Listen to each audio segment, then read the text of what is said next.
Hello বন্ধুরা, Prius ব্লগে তোমাদের সবাইকে স্বাগত জানাই। আজকে আমি তোমাদের সাথে শেয়ার করব তোমরা সমস্ত ঘরোয়া উপকরণ দিয়ে কিভাবে হাতের, পায়ের এবং আপার লিপসের সমস্ত হেয়ার রিমুভ করে নিতে পারবে। তো চলো আজকের রেমেডিটা তোমাদের দেখিয়ে দিই। তো বন্ধুরা, রেমেডিটা বানানোর জন্য আমার এখানে লাগছে একটা পাকা কলা। যে কোনো কলা হলেই চলবে, ছোট কিংবা বড়, কিন্তু কলাটা কিন্তু অবশ্যই পাকা হওয়া চাই। কলাটা একটা গ্রেটারের সাহায্যে আমি গ্রেট করে নিচ্ছি। তোমরা চাইলে কলাটা মিক্সিতেও কিন্তু পেস্ট করে নিতে পারো। এখানে আমার পুরো কলাটা লাগবে না, আমার এখানে অর্ধেকটা কলা হলেই হয়ে যাবে। এবার একটা চামচের সাহায্যে কলাটাকে এইভাবে চেপে চেপে নরম করে নিতে হবে, যাতে কোনো শক্ত ভাব না থাকে। এর মধ্যে অ্যাড করছি 1 চামচ বেসন, আর এর সাথে অ্যাড করছি 1 চামচ আটা। বন্ধুরা, এবার কিন্তু খুব ভালোভাবে তিনটি উপকরণকে চামচের সাহায্যে মিশিয়ে নিতে হবে, যাতে একদম মিক্সড হয়ে যায়। তো বন্ধুরা দেখো, তিনটে উপকরণ কিন্তু খুব ভালোভাবে মিশে গেছে।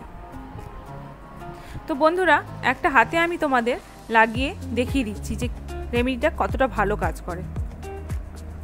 দেখো, এইভাবে কিন্তু হাতের সাহায্যে এভাবে লাগিয়ে নিতে হবে।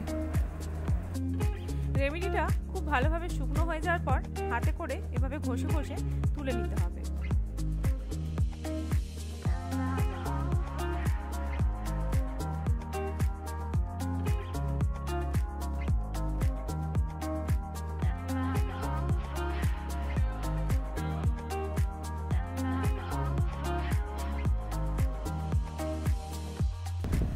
দেখো কত সুন্দরভাবে কিন্তু লোমগুলো প্রায় উঠেই গেছে।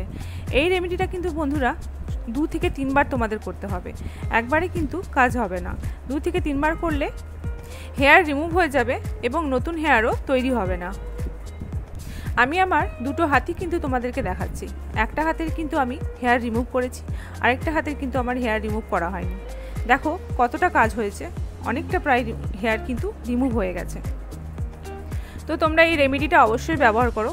যদি আজকের ভিডিওটা তোমাদের হেল্পফুল মনে হয়, তাহলে আমার ভিডিওটিতে একটি লাইক দিয়ে চ্যানেলটিকে সাবস্ক্রাইব করে দিও। তো সবাই খুব ভালো থেকো, ফিরে আসছি আবার একটু নতুন ভিডিও নিয়ে। ততক্ষণের জন্য টাটা।